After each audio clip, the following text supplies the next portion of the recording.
I think you have to be a special kind of evil that other racist people say you're too racist for them. Nick Fuentes, famous anti-Semite, famous racist, famous just white nationalist, has disavowed Chud the Builder and his actions, which honestly threw me for a loop.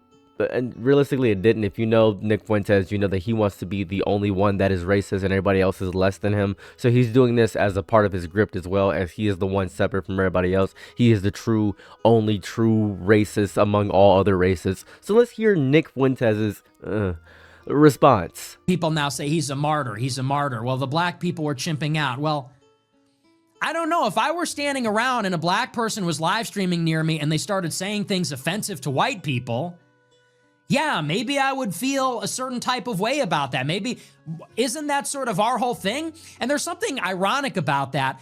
You have a lot of people who are pro-white, and it's all about racial pride, and it's all about beating their chest, and it's all about saying, oh, you know, I'm white. Don't try that stuff around me. Don't insult white people around me. So much racial pride. But then there's this double standard where it seems that white people want to go out in some cases and offend the sensibilities of other people. They feel emboldened, for example, to use harmful stereotypes about other people, say racial slurs about other people, be provocative towards other people, and that's fine. That's free speech. That's funny. Hey, man, can't you take a joke? Hey, man, it's just a word. And when black people get pissed off or take umbrage or they attack, oh, well, you're chimping out. But then when the roles are reversed, if somebody says something anti-white, if someone says something exclusionary to white people, it's those same white people that puff up their chest and say, how dare you? You would never say that about a minority, this, that, and the other. How much abuse have you... Let's just be perfectly honest. Let's be fair. A lot of people aren't going to like this monologue. I don't care. This is what's fair. This is what's true. I see on the timeline how many out and loud and proud white people are saying Indians are fucking Jeets and blacks are and Mexicans are spics and all this kind of stuff. And making jokes about you shit in the street and you like watermelon and all this kind of stuff. And they're the same people. They don't want to hear anything negative about whites. And how do I know that? Because I say negative things about all groups of people. And it's the same people that die laughing when I make fun of one group. Ha ha, that's hilarious. I love when you say it. I love when you do that bit. I love when you say you're not going to go to the gas station if there's black people. That's hilarious. When I say Polish people are slipping on a banana peel or they can't change a light bulb, it's the same people saying, hey man, you're anti-white. You say Albanians aren't white. Fuck you. So which is it? So I actually don't know how helpful it is to bring that into the real world, actually. I don't actually know what that's doing for anybody. Him, the people involved, the political discourse in America. I'm not sure what's positive about any of that. If Nick Fuentes is, I hate to say that he's making a little bit of sense, he's still a wild, vehement racist that actively insults every race, so he's an enemy to all people. Basically, the Antichrist of humanity is what I feel Nick Fuentes is. If Nick Fuentes is disavowing you for being too racist, Nick Fuentes, of all people, Chud, you need to have like a self-evaluation day. You need a spa day or something, some moment in your life where you need to take a step back, because Nicholas Fuentes, famous Spanish man Nick Fuentes, is actively saying, yeah, you're a bit too racist for me. How's moving castle? I should probably catch everybody up to speed just in case they don't know what's going on. Chud the Builder charged with attempted murder after Clarksville courthouse shooting. He is charged with attempted murder. Now, I don't think he's going to have a fun time with this court case at all because of all the comments he's made on social media. They're using that in the court case against him.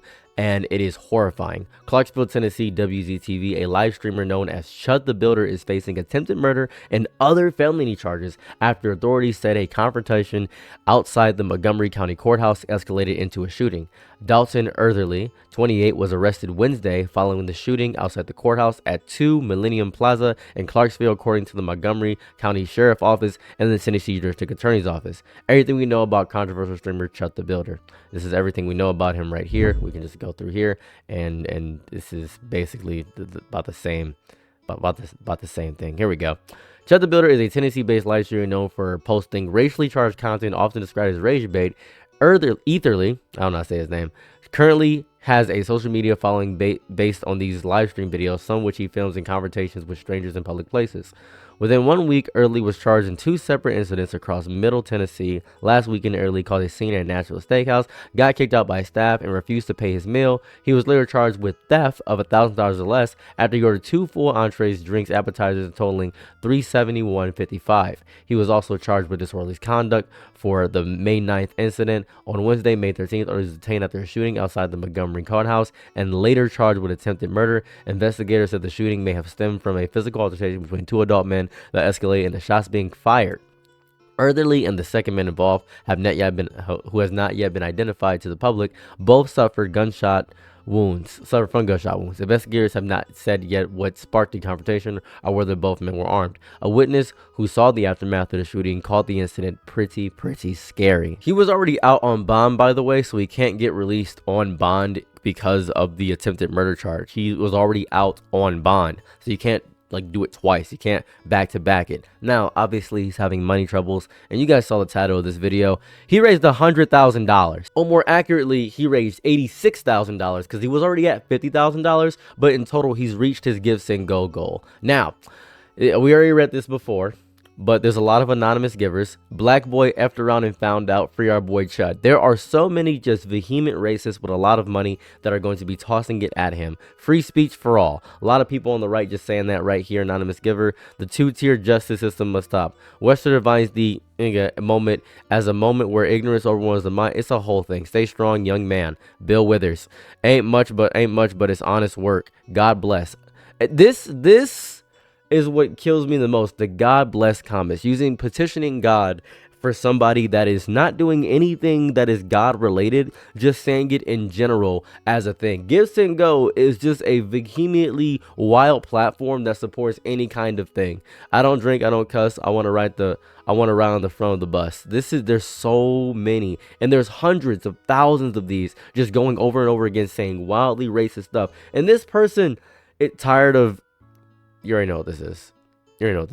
And then it's donating $100 over and over again, and he's getting a wild amount of money just for being racist. And we've seen this before. We've seen this with Shiloh Hendrix. Now, Shiloh Hendrix, her original goal was $100,000. Then when she raised it to $1 million, and she nearly got to $1 million. It was a whole thing. You may not remember Shiloh Hendrix, but she just called a black boy on the park the N-word. You just called him a hard slur. That's the whole thing there. Little bit disgusting. The thing that's killing me about this whole situation is that nobody's really defending Chud realistically. Besides random blue check marks, the bigger people aren't really defending Chud the Builder. Famous, I don't know how to describe this man. He's very racist. He's a UFC fighter. People ask me about Chud, so I looked him up, and the entire situation is sad. He walked up and called random black men. White guy just says it immediately. He got punched in the face and then pulled a gun and shot the guy. If you insult someone's race, you should fight like a man, not pull a gun. It's interesting to see that these people, these wild racists, are like, I'd fight them, not pull a gun. Not many people on Chud's side, and I want you to remind you of the person we're talking about. So here is a small clip compilation of Chud the Builder. That's what I thought. That's what I thought. I'm not Dumbass. You know what the fuck it He's is, chimping cuz. out. I'm not with none of that. Look at him, he's chimping out. You believe in free speech? I do.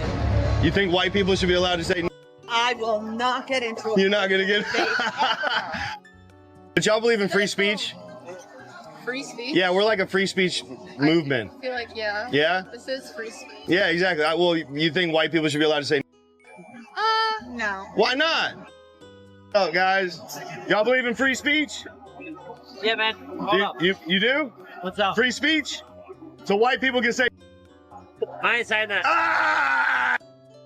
Do you guys believe in free speech? Do y'all think white people should be able to say Why not? A little derogatory. He don't believe in free speech. What a queer. Y'all believe in freedom? Fuck yeah. Freedom? Fuck yeah. So we think white people can say fuck yeah. This dude was created because his mom, his aunt, and his dad, his uncle, and they made him. That's why he looks like Somebody this. get him a banana. He's simping out. A banana. We got way too nice of cars out here, bro. We're gonna get the chimp on it. Somebody get him a banana.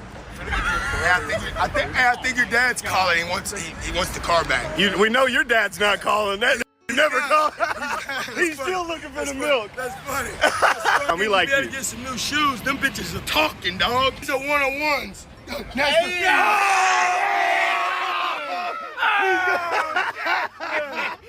is that?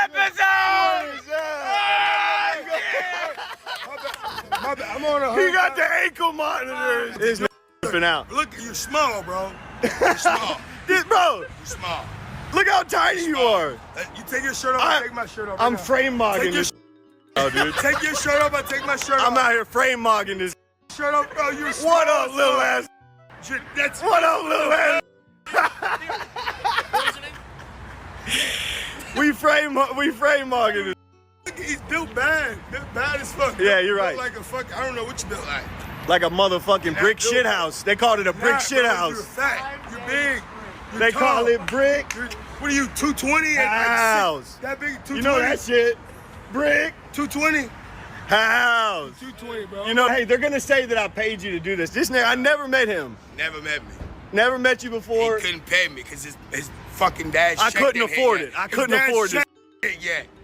There's no way I could afford this ankle monitor on. His parents' check didn't hit yet. Not till 2 a.m. It don't hit till 2 a.m. Well, we are clip farming the shit out of. What's your name, Javon? Dick, nigga. Dick. My dick. They did the meme. Come. You got a Walmart Android. This got an Obama phone. Yeah, Obama phone. He said I got an Android. This nigga got an Obama phone. And his parents pays the fucking bill. Yeah, you're right. We're sick of paying for y'all's They're fucking sick of shit. it. But white people get the most fucking We're sick of government paying for assistance. these. Oh, we're sick of paying for these. This guy, I can just tell he's like Ethiopian or some shit, bro. You running a scam. You Somalian? I knew it. How many daycares you running, bro? Like 2. God. He's asking about All of his allies are turning against him. All the people are not actively being on his side, but he is getting the money. So more than likely, he's going to keep doing this. When he gets out, I don't think it's going to get any better, to be quite fair with you. And also because of his actions, a lot of people are now turning up and doing exactly what he's doing. We have new Chud the Builders. What do y'all think about? Don't say that. Okay. What do y'all think about? Don't say that. Okay. I was just wondering. What do y'all think about? Don't say that. I was curious.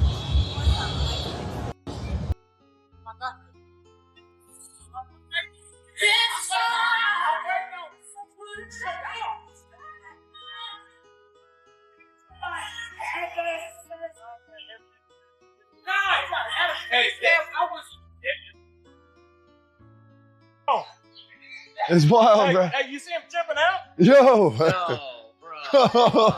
Hey, Jerome's chipping out, baby. Yo. Shout out, Chud the Builder, bro. Chud the Builder. Chud the Builder, dude. Shout out Chud, bro. Shout out Chud. Hey, what up, Chud? Yo, that's what's up, bro. Now, a lot of people are horrified because more people are coming out the woodwork saying, oh, this is going to be horrifying and stuff of that variety. I say let them expose themselves. I say if you're black, do not retaliate against these people. Let them expose themselves. Attack them where it hurts. Financially. As a matter of fact, befriend these people. Figure out their name, figure out about their lives, and then make a report about them. That's what I would do. You got to be a little bit sneaky when it comes to people like this. You can't just have all the information out in the open, all willy-nilly, all pandy-tandy-dandy, because you might get somebody exposing all their information like I got today in an Instagram DM. Now, take the information with a grain of salt, but this is from somebody who previously knew Chud the Builder. Hey Saros, I'm watching your video on Dalton Eartherly. He is my former stepbrother and he is pure evil with no remorse for his actions. You already know this, of course, but please keep spreading awareness of the horrific hatred he has spread in my community. He has also made racially charged comments to the mother of his child, who is Mexican. He has Syrian descent, and yet he demonizes people of color. The way he tries to humanize himself by using his family is complete BS. He refused to pay child support and isn't involved in his child's life. I only met him once at my family's Christmas celebration. He went out of his way to make racially charged comments. We do not condone this in my household, so we condemned him, and he felt left out and unwanted there. Like effing clearly WTF. Also, fun fact, he uses Grindr and subscribes to Femboys OnlyFans, yet spews horrific and violent language against the LGBT. I know this information is likely of little use, but he is a hypocrite and a coward, and he's even worse than what you see on the surface. Thank you for spreading awareness. Your video is very powerful. Cue the glazing me. I don't care about the glaze, but I care about the rest of the stuff. This is very important. Thank you for glazing me.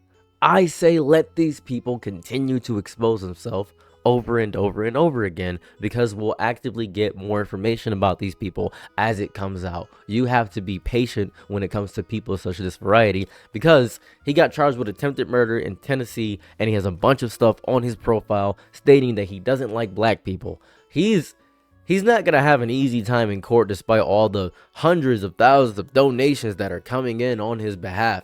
He's going to reach a goal much higher. I say by the end of the day, he might be at 150,000. Then the title of the video will be 100% accurate, and he will have raised $100,000 just by virtue of what happened recently. But he has $130,000 that are probably going to go straight to his legal fees. So he's going to be able to get a better lawyer. He's going to be able to get more stuff. He's going to be able to get money in jail if he goes to jail. He's going to be able to pay off a lot of stuff. He's going to be back on the streets and free, or he is going to actively have at least 15 years in prison, at least from what I understand. So from what I've been reading about the criminal offenses and stuff of that variety on the website, it seems as though the minimum he can get is 15 years from what I've read. The maximum is 60 or life or something of that variety. So that's where we're going there. Attempted is 60. So minimum 15. So the very least sentence, he's getting 15 years in jail, which would be fantastic. Do I think this will embolden people to be more racist on the streets and more wild and more antagonistic? Little bit. I think this might spark some confines of a civil war, but I don't think Chud will be the martyr to make everything all fine and dandy, because most people I've discovered are a little bit cowards. Nick Fuentes is a coward. A lot of people are just kind of scared and hold up, and they just want to be racist online and get that vice out of them. A lot of people just enjoy anonymity when it comes to sinning. There is the trap somebody like Chud the Builder seems to be walking directly into with open arms, while thousands of people clap like seals around him every single day. The internet loves mascots more than humans. Mascots never ask for rest. Mascots never have emotional contradictions. Mascots never wake up one day exhausted and say, I don't know who I am anymore. Chud, you're a mascot because you perform, obviously. You are a mascot because you feed into the racist architecture of the country over and over again. A mascot says the thing the audience already paid for emotionally. Once your audience starts loving the performance more than the human underneath, every single interaction slowly becomes theater. Every laugh will become a transaction. Every outrage clip, you're going to get a paycheck, buddy, over and over again. You're going to get back out on the streets and you're going to fight for American freedoms that are already there and already put in place.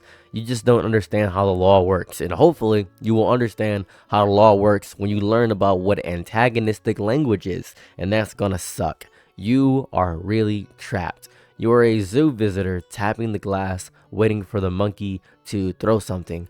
Is what you are, but you are also the animal in the cage because you're trying to bait yourself into a reaction of something that isn't real. And I think you are technically getting everything you asked for, right? You're getting everything. You're getting this attention, you're getting loyalty, you're getting an army of people ready to defend you no matter what, endless engagement, constant validation. Dude, you've raised $100,000.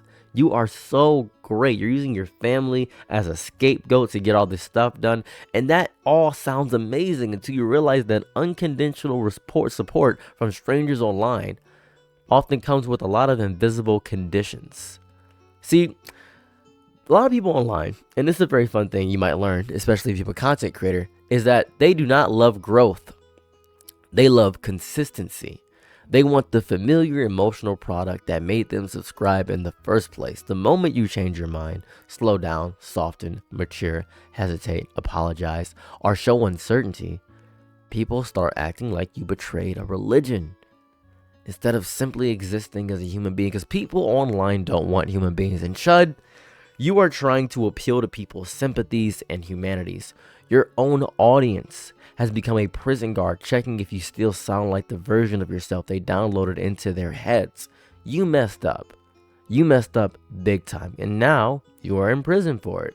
You may never be able to see your son again. You do not know what it is like to have these horrifying things happen. And if it comes out that the message I received is correct, man, that's gonna be horrifying, dude. That is gonna be really, really, really bad.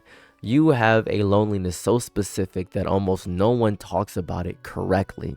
And it's strange to me. People think loneliness means having nobody around you. And that's not true. Real loneliness is having millions of eyes on you while nobody can actually see you anymore. And you are the most pathetic, lonely man I have seen in quite some time. Real loneliness is becoming so consumed by the character that every attempt at sincerity will sound fake. But sadly, you can sound sincere and raise all this money and have all these people around you to understand what your plight is, what your struggle is, what your stress is, Chud, what you are as a human being, what you capture, what you get from the public zeitgeist, what you are. I get it. Imagine walking into a room and knowing everybody already decided who you are before you open your mouth. Imagine every conversation feeling pre-written by your reputation. Imagine laughing and wondering if people are laughing with you or at the version of you they created in their minds from clips and memes and arguments. You are branding with a pulse, my brother. You are nothing. The internet especially rewards emotional extremism, and you are emotionally extreme. Among all things, calm people do not go viral nearly as often. I will not go viral for my calm reactions to the nonsense you are doing. If I were yelling and screaming and saying, "There's somebody gotta get this man touched in prison," this is gonna be ridiculous. Not provocatively touched in the way that we make fun jokes of, sexual exploitation. A touch as in get punched is what the phrase is now. It's black slang. It'll get popular later. It's gonna become Gen Z slang in about 5 months, maybe 2 years. Black slang always has a way of going down the pipeline. Doesn't matter about that. Nuance does not work when it comes to emotional extremism of online. Nuance is exhausting. It's a turtle dragging groceries through wet cement. Outrage moves like a fighter jet crashing through somebody's front door at 3 a.m. That's what it is. You gotta talk about the culture war or something of that variety. That's why Nick Fuentes is so reactionary and so powerful with his words, because he's able to spark the culture war over and over again. A lot of creators slowly learn that escalation pays better than reflection. Sadly, I have not learned that lesson in totality yet, because I'm not going to escalate this to a degree where it's horrifying. The louder, though, the identity becomes, the harder it becomes to leave it behind. Every day you wake up and the algorithm basically hands you a costume saying, "Wear this again, or you'll disappear. Nobody will ever know you appeared. Nobody will ever know who you are." After enough years of that, people stop asking themselves who they are underneath their performance, because the performance already pays the rent. The rent is your leash. You are disgusting. Fans do not realize how dehumanizing obsessive support can become, because they think support automatically equals love. That's how a lot of fans operate. And Chud, I want to see you as a human really bad. But I don't think you view yourself as a human. I think you know that you have transcended becoming a human, or descended. Maybe you've gone backwards. I'm not quite sure yet. Maybe you've reached a plateau of where somebody cannot reach. I like to use the analogy of the richest man on earth and the poorest man on earth. Neither of these people can understand the middle, right?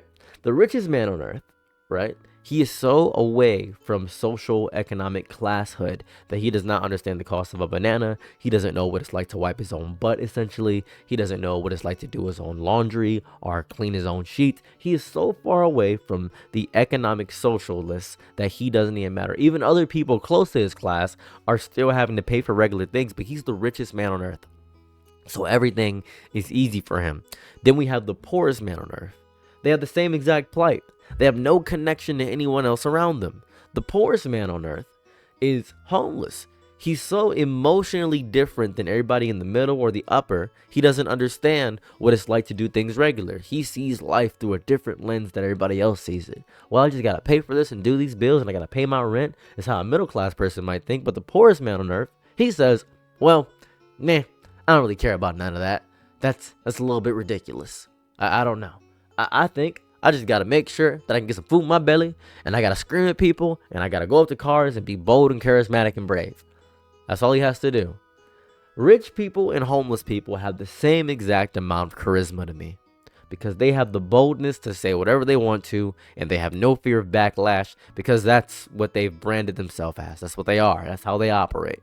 Chud, I can't tell if you're the richest man on earth or the poorest man on earth, because you're so far away from any socioeconomic class that people either envy you or pity you. You have reached a place that is no longer in the middle. You have reached what extremism always ends up becoming. You have reached the end point of nothing. That's where you're at. That's where you are. You want these emotional support slot machines, right? You are there for the emotional rush. You are there to feel validated through somebody else's confidence, right? That's what fans are essentially. But you've gone a cut above. You are becoming less of a person and more of a ritual object people gather around for emotional stimulation. Audiences can cheer somebody on for years and still abandon them the second the illusion cracks. So you can't really have a reformation. Usually people can have a moment, a come to Jesus moment where they say, guys, I was wrong, this is bad. But then you lose everything. And because of your grift, because of what you've done, because of everything you've done, you have gained and I mean a large amount of money. You have gained a absurd amount of money. So much money that you really don't have to do much when it comes to this whole legal process. You have achieved what you've always wanted. You have achieved peak. You have achieved money. You got your followers. You got a movement. People are gathering around you. And you don't feel alone in your mind right now because you might believe what you're saying. You might want to do this. This might be how you've always been. And I think it's so sad about becoming permanently trapped in reactionary energy. Rage has terrible retirement plans. It really does. Rage burns hot and fast and loud and profitable. And this is the hardest part. You know what's so sad about rage to me? I like to look at the Incredible Hulk a lot of the time. I like to think about him because despite everything, despite all the anger that the Incredible Hulk has, he still gets invited to Avengers Tower. He still is invited to all the things in that variety. But the best Hulk comics aren't the one where he's destroying the earth or destroying the universe or punching a black hole. It's the ones where he understands that rage is a natural part of living. He remains as the Hulk, but also can have coherent conversation. He's able to speak to people around him, whether they be Spider-Man or whether he's talking to his son on Planet Hulk. He is able to have these conversations and talk to them. He's able to do that. One day you wake up older and realize your entire identity was constructed around enemies you cannot even remember anymore. Chud, and I say this as me alone, I'm not your enemy. A lot of black people are. As a matter of fact, I think every black person should be your enemy. But I personally am not your enemy. I don't think being your enemy would benefit me in any capacity. I don't think it would make any sense of me to do anything that would spark anything that would cause any vitriol my way. Because you spent years building an empire out of conflict while your actual inner life quietly starved in another room. You already have an enemy. An enemy is whatever mindset that you're having. And I think that is why so many internet personalities eventually look spiritually exhausted even while they are technically winning. That's what happens all the time. How are you so sad when you have money? So strange. So odd. They got the audience, they got the money, they got the influence. You ever look at Mr. Beast's face? You ever see Mr. Beast's face? How often does he spend with his family? No one knows. You ever seen the movie Click with Adam Sandler? At the end of the movie, he becomes a CEO and realizes he doesn't want any of it because he has all the money, but he skipped through all of his life because he didn't care about his family. You ever see that? You got everything. You look around and realize they cannot trust anybody because every relationship feels contaminated by status, ideology, fear, or expectation. And your empire is loud and empty and disgusting. People online mistake this visibility you have for companionship constantly. See, whenever I stream, I usually get about 100 people in there, especially if I'm talking about drama. I don't know any of these people. I don't. And if you see a streamer and they have millions of people, eventually they don't say the names of specific people. They just say, hey chat, because you're an amalgamous blob. And right now, Chud the Builder is responding to the idea of companionship chat. 1 million followers cannot hug you. A viral clip cannot sit beside you. Retweets cannot replicate intimacy. Validation cannot replace identity. The algorithm will celebrate your breakdown while eating popcorn all the time. Look at him. He's crashing out. And Chud, when you crash out, no, let me use your words. When you chimp out, what will be of you? Audiences love watching transformation arcs until the transformation becomes genuinely uncomfortable and human. Nobody wants to see that. No one wants that. Take me, for example. Let's use my own experience as a baseline. I admitted to thousands of people that in 2016, 10 years ago, I was manipulated by Donald Trump's marketing. All I saw was Fox News, and I was around very Republican people, and I was stupid and ignorant and dumb. I was 20 years old. Technically, I was 19 years old. I was 19 years old getting manipulated. So I just freshly turned 18, just got done beating cancer, and I was 19. I was living on my own. Life was horrifying. Then I voted because everybody around me said, if you don't vote, you're a bad person. I didn't want to be a bad person. That's horrifying. So, bada bing, bada boom. Voted for Trump. Now, I didn't know much about my vote. Didn't really think it was doing anything. As a matter of fact, the place I voted in has actually turned out to be a blue state. So my vote really didn't matter at the end of the day. But Trump won 2016 election. And we got the worst 4 years of all time. Now, I didn't keep up with politics after voting. So, guess what? I just kind of like, Trump seems cool to me. He just gave me a stimulus check. That's fun. But everybody around me told me how horrifying he was, and I finally understood how bad he was. I finally grasped it after having a long talk with my brother. It was bad. It was horrible, and I hated it. But I talked about my growth before, and people said, you're disgusting. I hate you. I thought you'd been good your whole life. No. As a matter of fact, I've done horrifying things in my entire life. I'm a former Crip. I stole copper from houses. I used to see cars on the side of the road and take those tires and wheels and strip them of their metal just to sell them to rust yards and things of that. For scrap yards. I don't say rust yards. To scrap yards. I would do this religiously. A very common thing that happens is people that were horrible end up becoming a lot wiser through those experiences if they decide to grow. I did a lot of bad things. When I was 16 years old, about 14 years ago, I was a young kid. I had emotionally and mentally manipulated and abused my partner at the time. I constantly broke up with her and got back with her, and I slept with her mother at 16 and got her mother convicted because I wanted to get back at her. I did horrible, evil stuff. I really did. I did bad stuff. Now, does that make me a good person or a bad person? And what is truly good? To be born good or through extreme effort? Fight the evil nature inside of you. I think both are the same to me. I think both are the same. And despite all the bad things I've done, despite all the bullets I've taken, both physically and literally and metaphorically, despite the stab wounds that I have on my body, despite me getting beaten up and having my lower ribs getting crushed by people, but despite doing all these horrible things in my life, I still persist because I have to. I'm not a good person.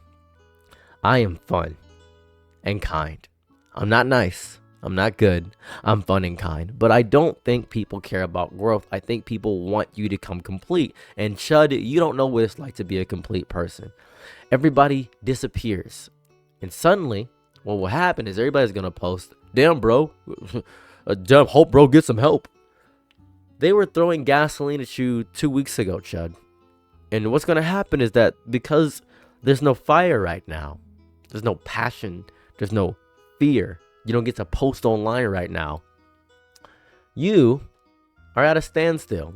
Now, the instant you get back online, here's what I know you're going to do. You're going to increase your gifts and go goal. I know you're going to send that goal and make it a bit higher. You're going to make it like 500,000. And people are going to rally together and try their best to get as much money as possible.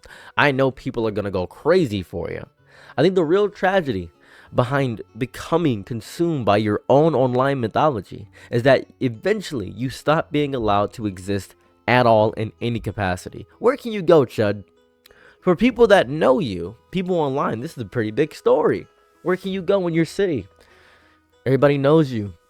Where are you gonna go? Who are your friends? Do you have friends? I don't know. I hope you do. Everybody deserves friends. No matter how bad you are, you deserve friends. I think you should have somebody to talk to because you're going to cannibalize yourself if you don't. Every emotion is going to become content fuel. Every mistake you have will become a headline. Every attempt at normalcy will get rejected, so you have no incentive to grow, and I think that's a bad thing. I think there's no way to rehabilitate Chud the Builder. I think there's no way to do that because of what he's done.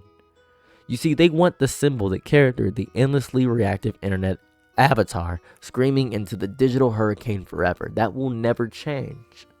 And I don't think it's going to change.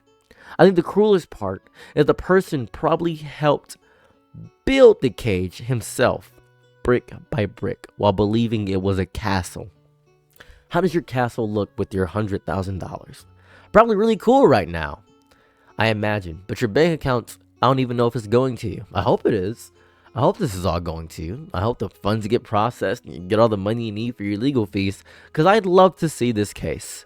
I'd love to see how this plays out.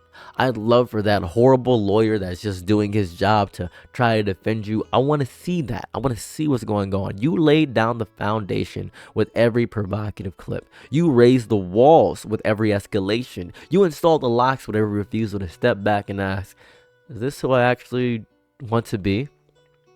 You see, what's crazy is that a lot of people think the audience builds this cage. That's not true. The audience just pay for the tickets to watch you pace around inside your cage.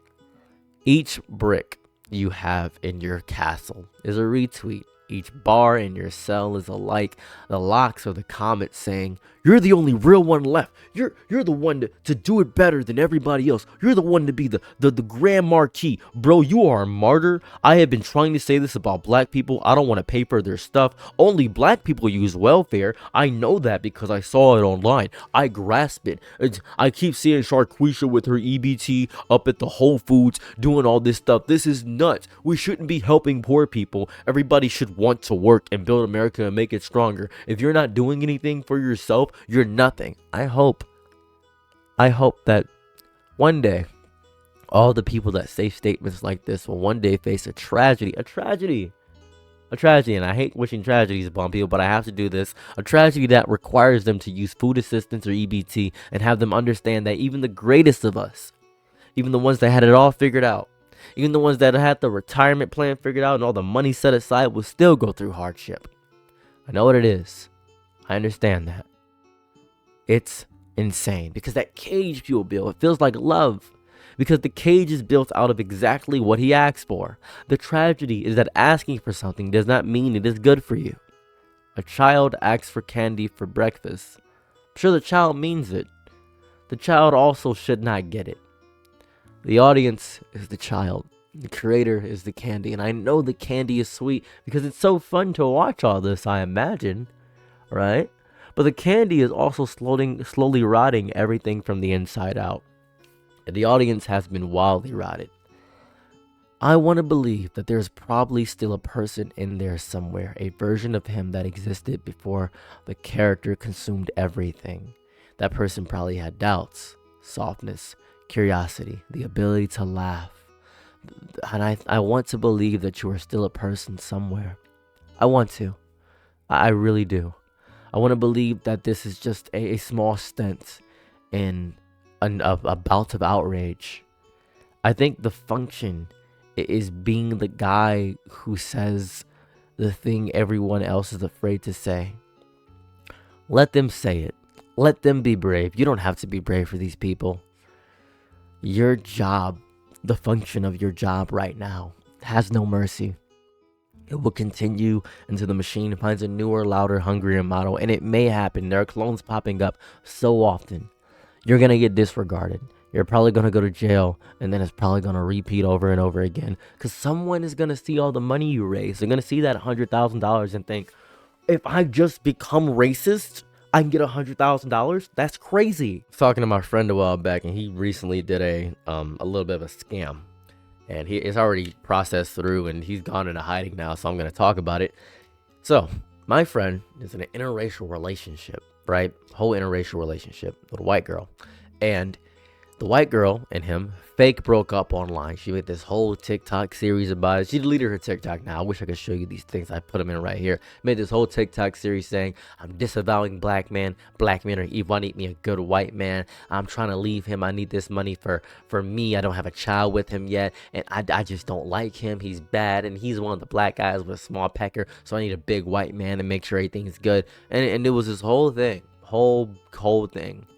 And so what happened is that a bunch of white guys, a bunch of Republican guys came out of nowhere and said, well, I can take care of you, baby. I can make sure everything's fine. This would be good for you. So she raised $426,000. And then she deleted her TikTok. The black guy deleted his. They're VTubers now. I'm not going to show you the specific VTuber, but they're VTubers now. They paid for the models by, I think it was $10,000 to get the model and stuff of that variety. And they're pretty like micro niche celebrities in their own little circle. They played, I'm not going to say the game they played because that would be exposing them. I don't want to ruin their life like that. But they did that. And they make somewhere around $7,000 a month with the backing safety net of the $400,000 they got from all those Republicans. Great idea, amazing strategy, and it worked. It is so easy to bait racist people to give you money if you yourself are just becoming racist. Reason I tell you this story is because people are going to see Chud the Builder's story, and they're going to be racist, obviously. But even without Chud the Builder, people are going to be racist. People just view him as a martyr, the pushing voice, the domino that caused the Rube Goldberg machine to get to the end result of this point right here. Seen people say that Harambe started all this.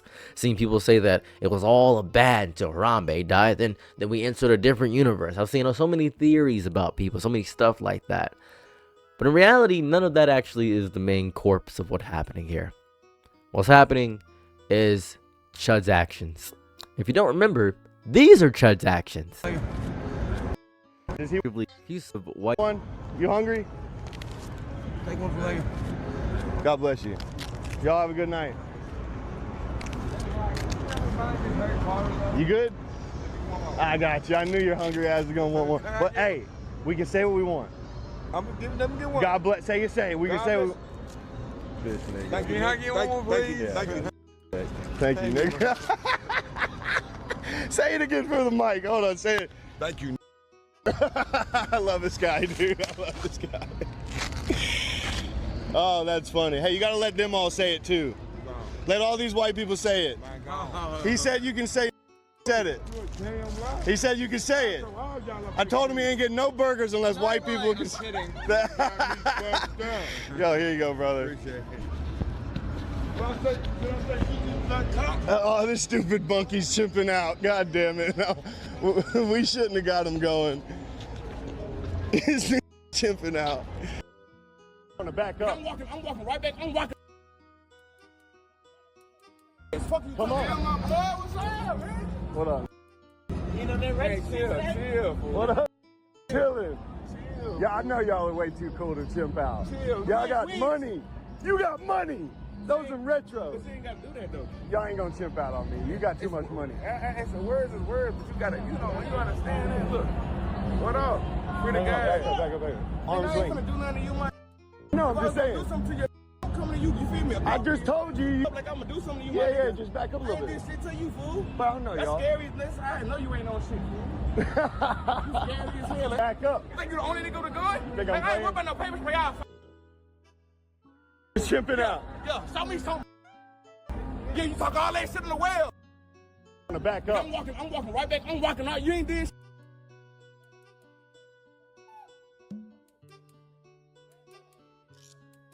What you talking about? Look at him chimping out. Yeah, Y'all might want to back up. bitching out. I told you back up. How's that feel? So when I was growing up, I used to be a youth pastor, right? It was fun being a youth pastor. It was really cool. I enjoyed going to the church. I enjoy God as a concept. I don't enjoy the church so much nowadays because it's very corrupt and people will judge you. And oftentimes I discovered, and the reason I don't go to church so often now is that people in the church will use God's names to do evil, right? Such as Chud. Chud does God's names do evil. They'll do something genuinely evil. I don't mean something misguided or politically correct. I mean really evil. It leaves marks on children, on families, on entire communities. And the person doing it will look calm, look certain, looks like they believe it with their whole chest, that the creator of the universe personally commissioned them to deliver this cruelty. That certainty, to me, is more terrifying than whatever cruelty they're doing. The cruelty at least has a chance of waking up one day feeling shame. Certainty wrapped in divine language, that does not feel shame because you believe you are an envoy of the greatest, of the Almighty. Certainty wrapped in divine language feels horribly justified. And justified people will always escalate because they need to get the word out. They use God to justify abandoning refugees at the border. They use God to justify bombing weddings. They use God to justify telling a child that their identity is an abomination. They use God to justify laws that strip healthcare from the most vulnerable. They use God to justify silence in the face of abuse. They use God to justify protecting predators because they wore the right uniform or sat in the right pew. The name of God becomes a stamp of approval on paperwork that should have been burned. The name of God becomes the final argument in a conversation that never should have started. What is happening inside a person's mind when they do this, I've spent years trying to understand. The easy answer to me is always cynicism. They do not actually believe they are using the language of faith as a tool for power. And that happens, it definitely happens for sure. But I think something else is also happening. Something wildly scarier. I think some of them genuinely believe. They have constructed a version of God in their own image. A God who hates the same people they hate. A God who blesses the same wars they want to fight. A God who looks exactly like their anger, their fear, their prejudice, their need to control. I do not think they are cynics. They are idolaters. They worship a projection of themselves and call it the Almighty. And the projection is so flexible. The projection can justify anything. The projection never asks them to examine their own heart because their heart is the template. God knows my heart because you know your heart. If they feel fear, God must want them to be afraid. If they feel hatred, God must want them to that hatred directed somewhere. If they feel threatened by change, God must be on the side of the old ways. The voice of God becomes indistinguishable from their own inner voice. And I think that's the trap. The voice you think is divine might just be your own echo bouncing off the walls of an empty room. And why is it empty? Well, you've kicked everyone out who might have challenged the echo. That's why I find echo chambers so horrifying online. The terrifying thing about this whole thing is that this happens in public. With microphones, with cameras, with congregations nodding along. A preacher stands in a pulpit and God hates the same people they hate. The congregation says, Amen. The Amen, whether it be at the ending of dinner, whether it be at the beginning of a speech, that's a drug. The drug confirms that the echo is real. The drug tells them they are not alone in their delusion. The drug is administered every Sunday, every Wednesday, every special service. The dose increases over time. What started as a quiet whisper becomes a roar. And that roar will become policy, and the policy will become suffering. The suffering is someone else's. That's the key. The suffering is never theirs. I do not know what to call this. I think mental illness feels too clinical to call it that. This feels something beyond that, because it pathologizes something that is often a choice.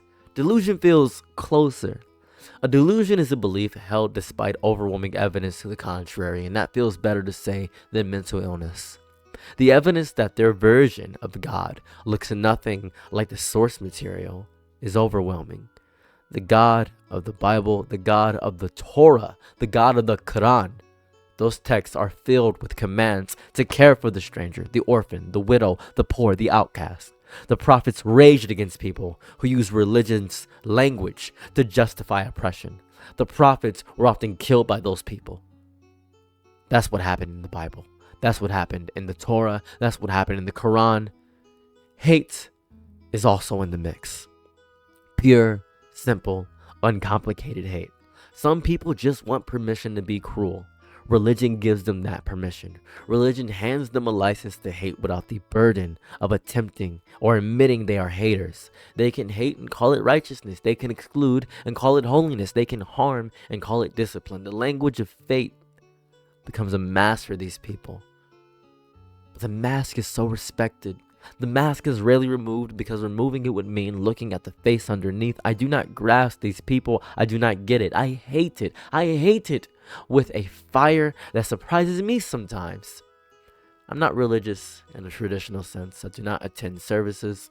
I do not recite creeds. But I have read enough. I have listened enough. I have sat with enough people who were hurt by people using God's name as a bludgeon. And I know what it's like to hate God because of other people.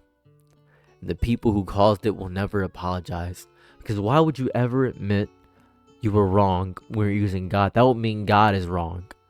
Hold us up. Why would God ever be wrong? It's too expensive to abandon. They double down. And a lot of them probably pray before they do it. They probably ask for guidance. They probably feel a sense of peace after praying. The peace is from confirmation bias.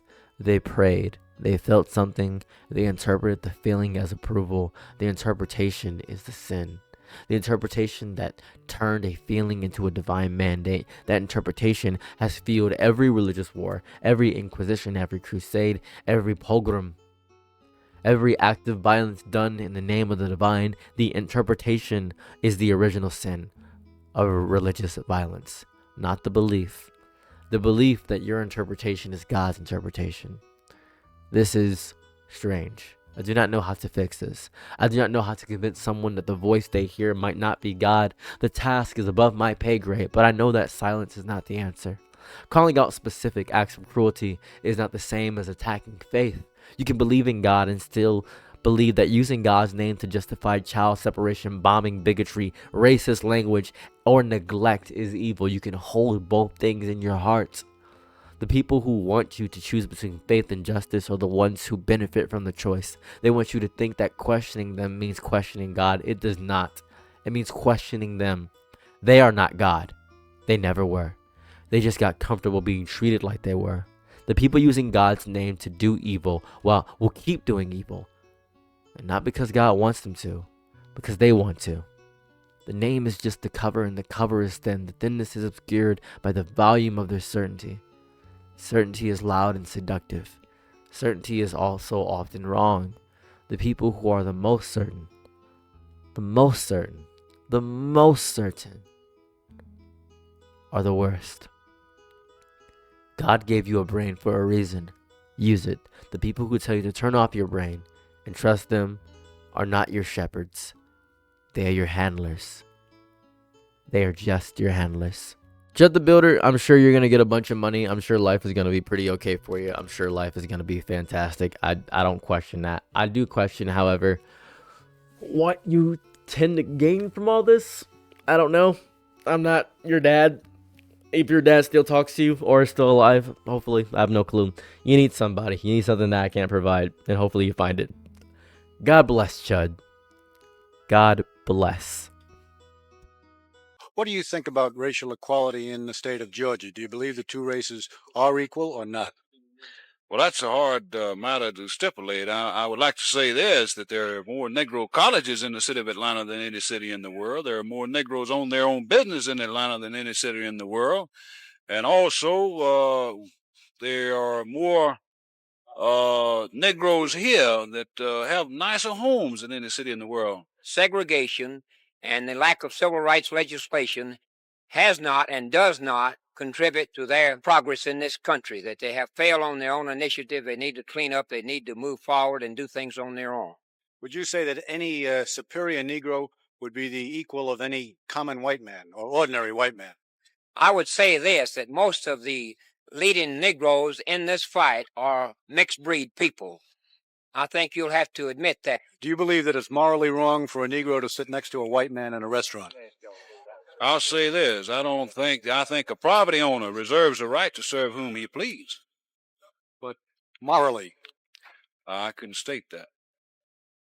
I couldn't answer that at this time. In other words, you could look at that in 2 or 3 different ways. I would state this, that I think a property owner should reserve the right to serve whom he pleases in his place of business, because he does have the investment there. And if he can't protect that investment, no longer do we have free American enterprise. If it hadn't been for the Klan demonstrations, counter-demonstrations against the Negro demonstrations here this week, I certainly believe that this restaurant here today would have probably been forced to take some other action within the next few days. Okay, thank you. Okay. All right, let's get a sidewalk, man. You're not in favor of sit-in? No, sorry, they're doing wrong. They should get a job and go to work and make them some money, then buy what they want. They can't take it. We ain't going to give it to them. Are you in favor of Klan activity? Beg your pardon? Are you in favor of Klan activity? As long as they're orderly and everything, because the Klans are not taking sides whatsoever. There's wrong side and right side, and they're on the right side. Thank you. So I think Klan is doing a good job. Mr. Maddox, would you think it fair if I described you as one of the leading segregationists in the state of Georgia? Oh, not too much so. I think we have about 3 million people who feel like I do, at least that many. And I am grateful at this time, and I want to thank the Negro community in Atlanta, some 200,000 of them, that less than 1,000 of them will get out here and act a monkey like these people have. I think it's a credit to most of our people in this city, especially our colored people. They have refused to become a part of this agitation. Do you believe that Negroes and whites are equal racially? No, sir, I do not. I think that when we teach people We believe America will turn into an all-out race war. We've been saying that for years, and the more non-white it gets, that's the more riots there's going to be. And by the year 2025, the white race is going to be a minority in this country. And that means bigger riots and more blacks. It means more chaos. And we'll be ready to take our country back when it happens. A skinhead's a 24-hour soldier. Yeah, he wears his boots 24 hours a day. We're his new SS with the Fourth Reich. Hitler was very successful with his Hitler Youth movement. Most of the National Socialists that he recruited into the brown shirts were young when they were recruited. And I do not apologize for working primarily with the young. Our skinhead ranks are filled, brimming over with people of a young age. When you have youth, you have restlessness. When you have youth, you have impatience. When you have youth, you tend to get somebody that wants to solve all the world's problems very quickly. I pray that these little ones will be kept from harm, and you would grant us victory and success on this march. May our people wake up from their sleep and see the error of their ways and stand up for the white race. We're going to show them that this is our state, and those nigger-loving race traitors can go move to San Francisco or somewhere else where they might feel more welcome among its large gay population. But here in Alabama, this is going to be a white man's land. I think that once we become such a factor in Alabama, that the blacks and the other races will probably exodus the state at the rate that the Jews did in 1933 when they saw Adolf Hitler elected as Chancellor of the German people.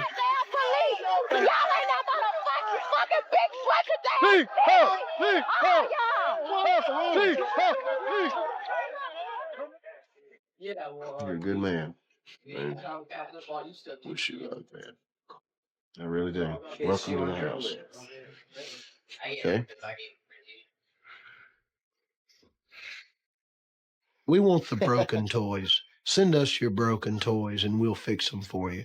The kids that received a lot of material things in life, they had a car at 16, a stereo in their room, a TV in their room, but their father never gave them love. We have people that we recruited in our ranks that were abused by their parents. They run away because they could not stand living at home. They were living on the streets. They have no food, no shelter. We go to them and approach them and we say, look, we'll feed you. Come in here and we'll take care of you. You're white, you're of our people. You have a home now. All right. Hitler. Happy birthday, Hitler. Oh, Hitler. See ho! See ho! You wouldn't be for desegregation at all then, would you? No, I think segregation is the proper thing. What about this business that a lot of people say about being created equal? What's your feelings about that? I don't think they are. How so? Well, I can't quote what I know Well, may I ask where you know it from then? from the Bible. Women members were asked why they had joined the Klan. Because it stands for white supremacy. How about you? Same here. Makes sense. We have absolutely no intention of integrating in the South those areas which have been segregated for at least 100 years.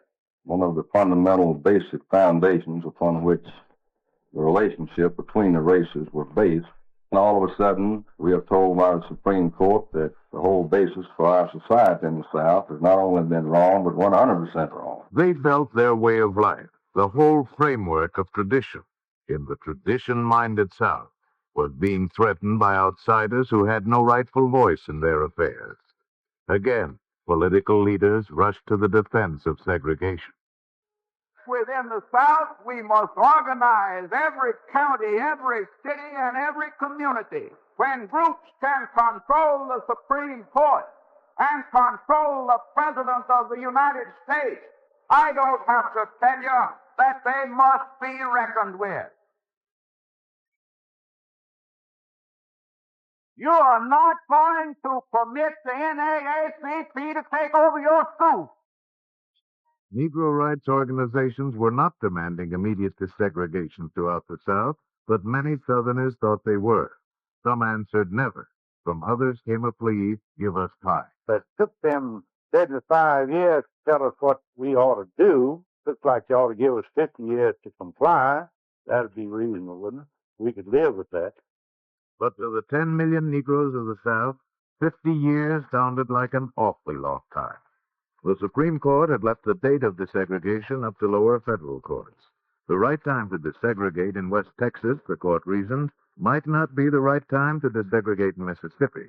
State houses of the Deep South, there was no acknowledgement of the question when, no discussion of how best to cushion desegregation. Governor Coleman of Mississippi made his position clear. When my successor stands on this same spot to assume his official oath, will still be in full force and effect in exactly the same manner and form as we know it today. God made us all, but there's two things that God never made. One of them's a mule, and the other one was a mulatto. Bearing the platform.